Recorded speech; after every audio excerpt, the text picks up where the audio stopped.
Hey, what's up guys, TechTime here and I'm back again with a brand new video. So before I begin, I want to thank you all so much for watching. If you do enjoy my content, leave a thumbs up, it helps out a lot, and also make sure you subscribe if you haven't already. So with that being said, today we're going to be reviewing the Samsung Galaxy A26's camera. So this is going to be a more so in-depth camera review so you can see if it's the right phone for you from a camera perspective. So let's go ahead and get started. And one of the first things that I want to speak on is the camera specs. So this phone does have a triple camera setup. So you get a 50 megapixel f1.8 wide lens, you get an 8 megapixel f2.2 ultra wide at 120 degree field of view, and a 2 megapixel macro sensor at f2.4 aperture. And this phone is also capable of shooting 4K at 30, 1080p at 30, 720p at 480, and it does have gyro electronic image stabilization for video and optical image stabilization for your photos. Okay, so now that we got the technicalities out of the way, let's talk about the camera interface. So it's a newer interface with Android 15, and it's quicker, more efficient, and it takes pictures really quick, and it's easy to switch between your main sensor to your ultra wide, and it does have 10x digital zoom. As far as image quality, under good sunlight conditions, this phone takes some really nice pictures that are easily shareable on social media. So bright, saturated, contrasty in some scenarios, and properly kind of gives the picture good exposure. So in other scenarios, the contrast can be off, and the dynamic range on here is actually kind of impressive. So the HDR photos that come out of this phone are actually solid and really good and very, very usable in a lot of scenarios. Even the image quality itself, that 50 megapixel sensor does take some sharp images. Now by default it does shoot at 12 megapixel, but you can change that to 50 megapixel to get the best of what this camera is capable of.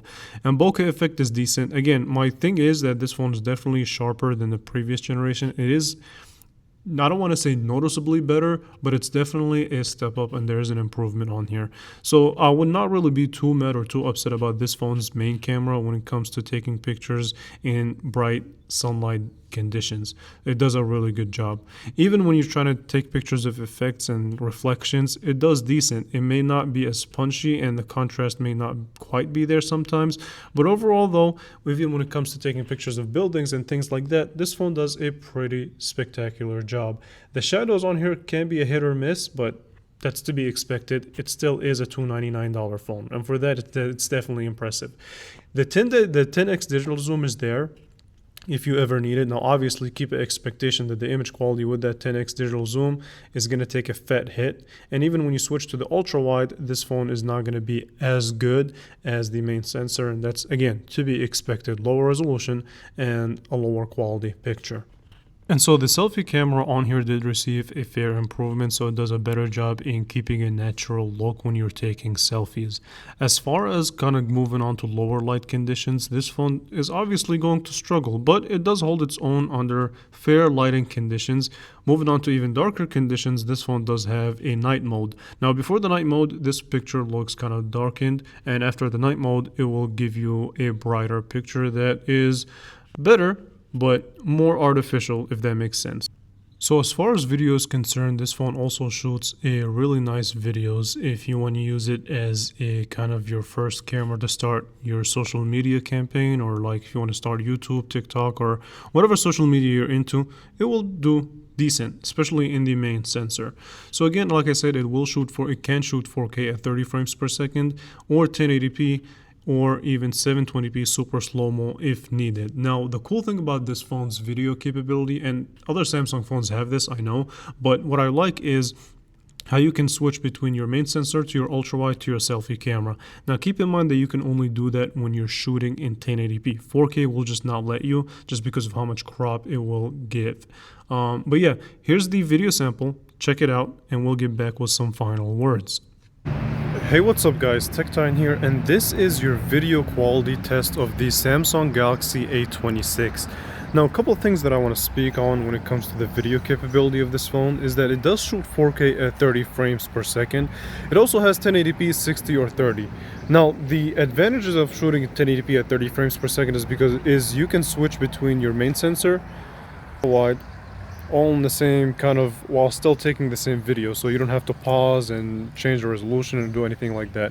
And you can even go to the selfie camera while shooting video. So the selfie camera is cropped up quite a bit, but the resolution is not that bad. It's not too shabby. I don't know how the microphone sounds just yet, but I'll just put it in my computer and see.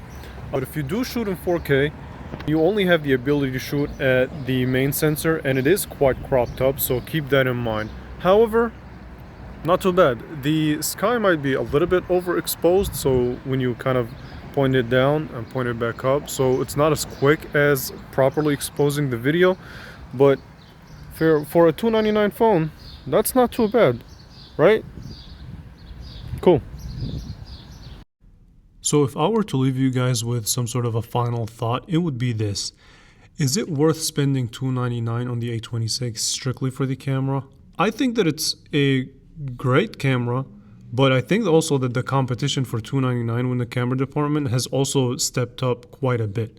So I have to do other comparisons, but as of right now, this is a good camera for the price. But what do you think? So leave your thoughts in the comments below and let me know how you feel about the A26's camera system. Is it worth the upgrade from the A25? Is it not? And I did recently do the A25 and A26 upgrade. I'll leave it linked in the description if you want to check it out. But with that being said, I want to thank you all so much for watching. I really do appreciate you all so much for staying tuned and watching the video. Leave a thumbs up. It helps out more than you think. So yeah, thank you all so much for watching.